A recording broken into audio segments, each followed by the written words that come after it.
Welcome to ICU Primary Prepcast. Hi, I'm Maddi. Hi, I'm Swapnil. And this is our July episode. And we're all aware that the situation in Melbourne is getting a little bit trickier with COVID-19. And obviously the primary exam is going to be in next couple of weeks. So wish all the candidates very best. And I'm pretty sure college is trying every single measure to get all candidates through this exam. Before we dive into today's episode, which is Gastrointestinal Physiology, how are you, Maddi? Yeah, I'm pretty good. How are you?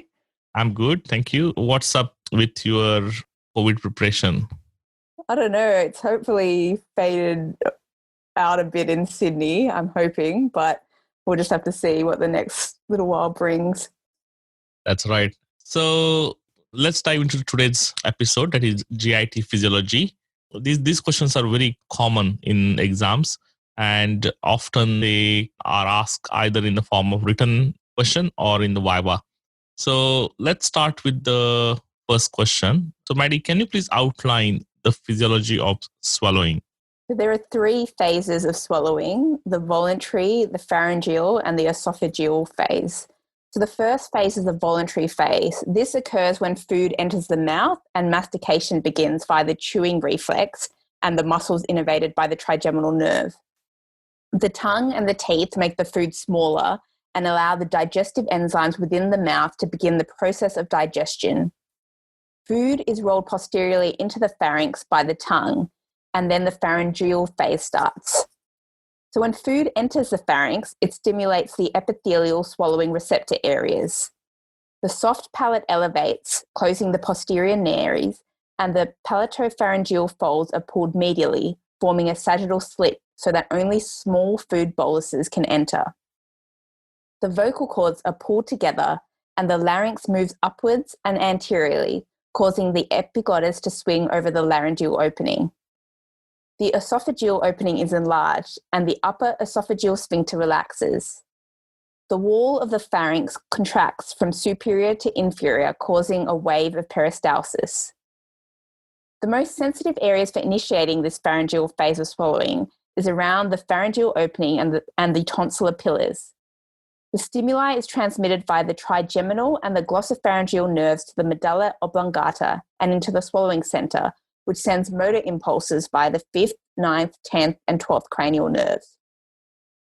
The final phase of swallowing is the esophageal phase, which functions to transmit food rapidly from the pharynx to the stomach via peristalsis. There are 2 types of peristalsis: primary peristalsis, which is a continuation of the pharynx wave, which lasts 8 to 10 seconds, and secondary peristalsis, which is activated if the primary peristaltic wave does not transmit all the food into the stomach. This is activated by distension of the esophagus, secondary to residual food, and is initiated by the myenteric plexus and also by reflexes from the pharynx transmitted via vagal afferent fibers to the medulla, then back through cranial nerves 9 and 10. The lower esophageal sphincter and the stomach receptively relaxes when the peristaltic wave approaches, allowing food to enter the stomach. Thanks, Maddi. And if I remember correctly, this question has been asked many times in the past exams. Now, let's move into the gastric component of GIT. Can you please describe the composition and regulation of gastric secretions? So the stomach produces approximately 1.5 to 2.5 litres of gastric secretions a day. These secretions aid in digestion and help to protect the stomach. At rest, the lining of the stomach is coiled into folds called gastric rugae, which contain microscopic invaginations known as gastric pits. Each gastric pit opens into several gastric glands, which come in 2 main varieties: oxyntic glands, which make up 75% of the total number of glands, and pyloric glands, which form the remainder. The entire surface of the stomach also contains surface mucus cells, which secrete a large amount of alkali mucus that coats and lubricates the gastric surface. This helps to protect the gastric epithelium from hydrochloric acid, pepsin, and other insults. Production of this mucus is stimulated by contact with food or any chemical irritation. So first, let's think about the oxyntic glands. These are present in the fundus and the proximal region of the stomach and contain mucous neck cells, which secrete mucus, peptic or chief cells, which secrete pepsinogen, which has no intrinsic digestive activity, parietal or xanthic cells, which secrete hydrochloric acid and intrinsic factor, and enterochromaffin-like cells, which produce histamine. So the peptic or chief cells secrete pepsinogen, which is activated by hydrochloric acid to form pepsin, and its function is optimized at acidic pHs of 1.8 to 3.5. It is inactive at a pH of above 5. Pepsin aids in the digestion of protein. These peptic or chief cells are stimulated by acetylcholine from vagal nerves or from the gastric enteric nervous plexus and from acid in the stomach. These chief cells also secrete gastric lipase, which aids in the digestion of lipids. Now, the parietal or the oxyntic cells secrete hydrochloric acid and intrinsic factor. Stimulated parietal cells produce hydrochloric acid from water and carbon dioxide under the influence of carbonic anhydrase. The carbonic acid that is formed dissociates into hydrogen and bicarbonate. This bicarbonate is exchanged with chloride from the blood, which combines with hydrogen, forming hydrochloric acid. The secretion of hydrogen is therefore accompanied by the release of the same number of bicarbonate ions into the bloodstream. This eventually helps to neutralize the acid secreted into the blood later when the alkaline bicarbonate pancreatic secretions are produced. Parietal cells secrete 1 to 2 litres of 150 to 160 millimoles a litre of hydrochloric acid a day. The hydrochloric acid helps to denature ingested proteins to make it more digestible and activates pepsinogen to pepsin. It also destroys some bacteria, stimulates the small intestinal mucosa to release secretin and cholecystokinin, and promotes the absorption of calcium and iron in the small intestine. Hydrochloric acid secretion is stimulated by gastrin, histamine, and acetylcholine, and inhibited by low gastric pH and somatostatin. Histamine, gastrin, and acetylcholine have synergistic effects on hydrochloric acid secretion. The parietal cells also secrete intrinsic factor, which is important for the absorption of vitamin B12. And finally, enterochromaffin-like cells produce histamine. These cells line the deep recesses of oxyntic glands in close contact with parietal cells and release histamine. The rate of hydrochloric acid secretion is directly related to the amount of histamine released.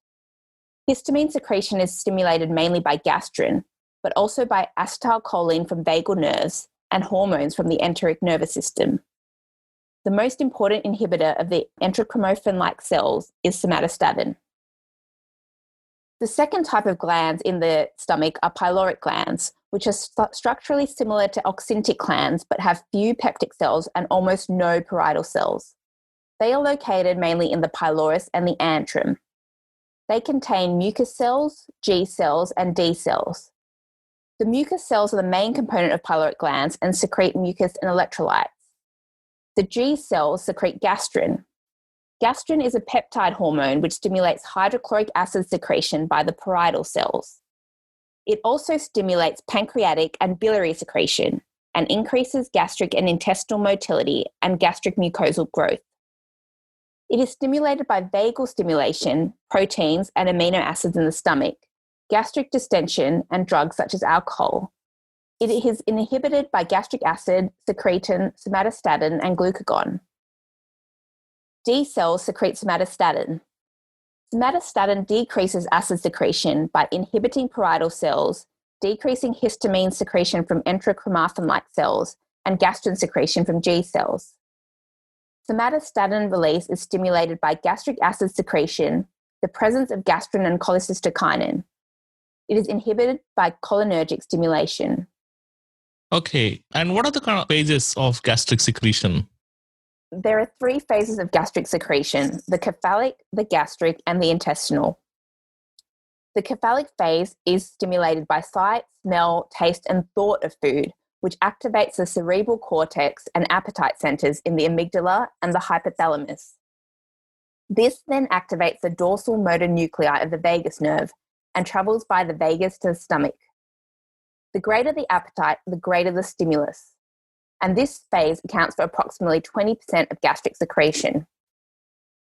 The second phase is the gastric phase. This is where food enters the stomach and excites the long vagovagal reflexes from the stomach to the brain and back to the stomach. It also excites local enteric reflexes and stimulates gastrin release. The stretch receptors detect stomach distension, the chemoreceptors detect increased pH, and there is increased parasympathetic activity, all of which increases gastric secretions. This phase accounts for the majority, or 70%, of gastric acid secretion. The final phase is the intestinal phase, where food in the upper intestine causes a small amount of gastric juice secretion and the release of secretin to stimulate the exocrine pancreas. The duodenum initially enhances gastric secretion, but later inhibits it as the acid and semi-digested fats trigger the enterogastric reflexes. This reduces vagal stimulation of the stomach and sends inhibitory signals for gastric secretion. Thanks, Maddi. Another very commonly asked question, and also this physiology is very relevant to intensive care physicians, is that about the gastric emptying. Because most of the patients in ICU are at risk of developing gastroparesis. So can you please describe the control of gastric emptying? Gastric emptying is a complex sequence of events that is controlled by myogenic, neural, hormonal, and physiochemical mechanisms. The stomach can be functionally divided into two regions. The proximal stomach, consisting of the cardia, fundus, and body, is characterized by a thin layer of muscle that produces relatively weak contractions. After food is ingested, the proximal stomach exhibits receptive relaxation via vagal nerve input, and there is minimal increase in intragastric pressure. This part of the stomach can therefore act as a food reservoir. The distal stomach consists of the antrum and the pylorus. This portion has a thick muscular wall and controls digestion in the stomach. The pattern of distal stomach contraction regulates the rate of emptying of food contents into the duodenum. So let's delve further into the different mechanisms that control gastric emptying. Firstly, myogenic mechanisms. The GI smooth muscle has its own intrinsic rhythmicity generated by action potentials, which result in approximately 3 waves per minute. These contractions generate a basal pressure within the stomach and a pressure gradient from the stomach to the small intestine. Peristaltic contractions are initiated near the border of the fundus and the body and progress towards the pylorus, thus propelling food towards the duodenum.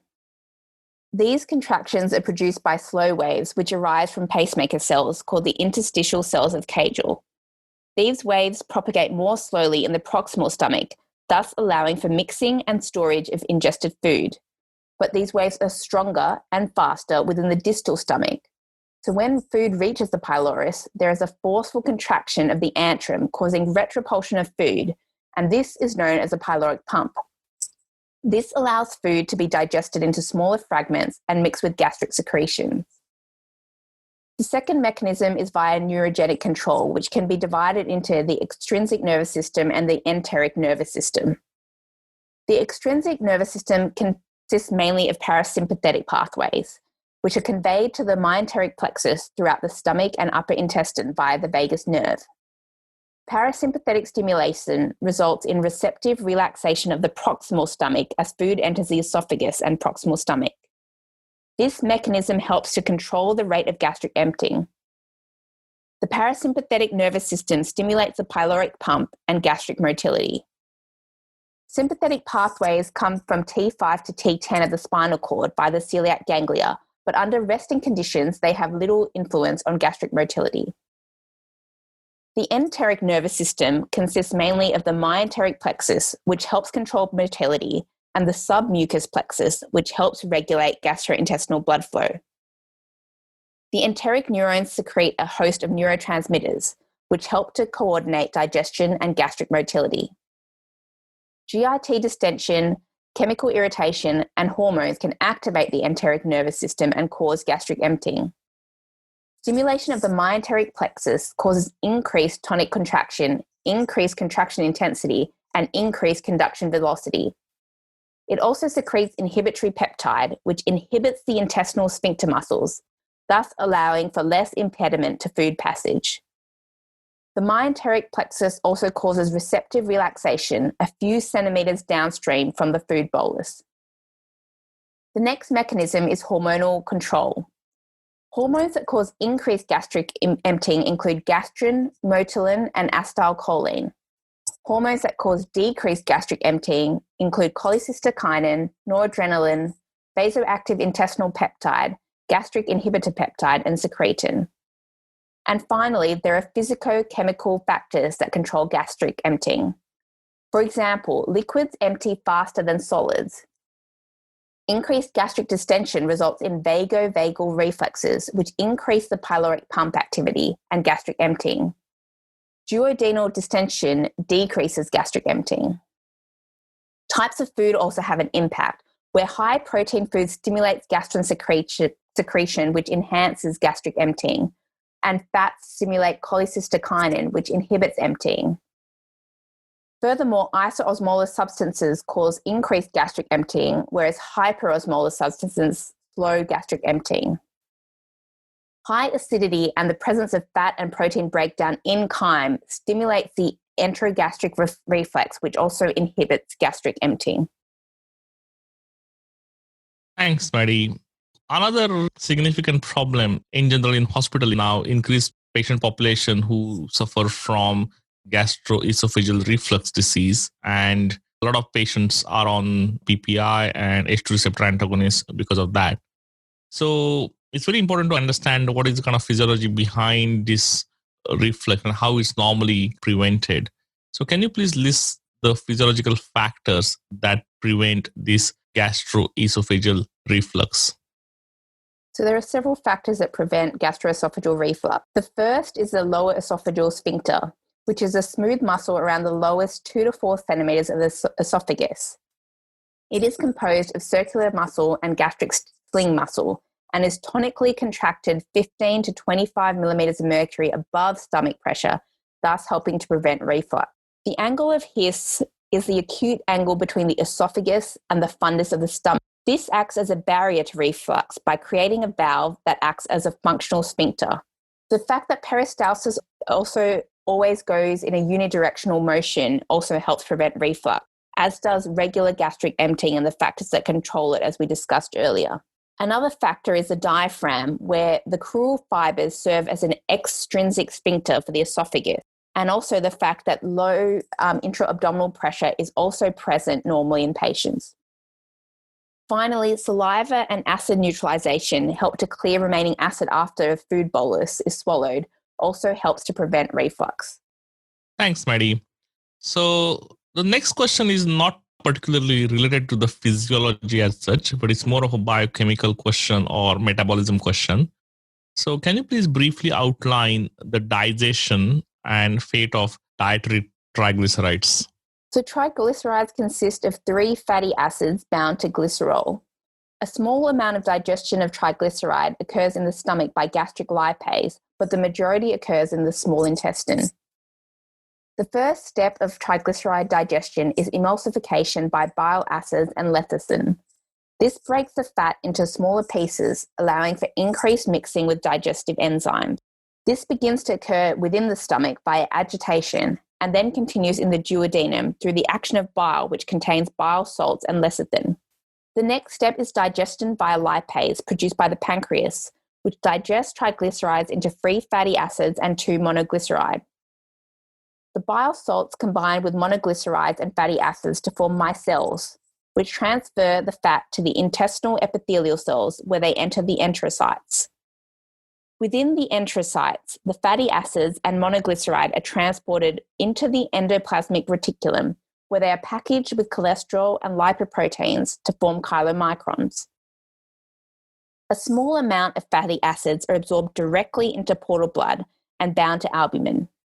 Chylomicrons are then transported within the lymphatics to the liver or to muscle or adipose tissue.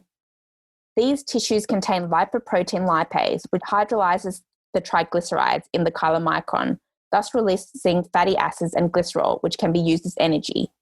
The glycerol can enter the glycolytic pathway to form glucose, And the fatty acids can undergo beta oxidation to form acetyl-CoA and then enter the citric acid cycle.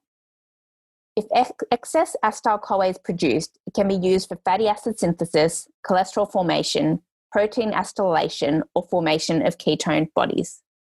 Thanks, Maddi. So that's the kind of end of all the questions for today on GIT physiology.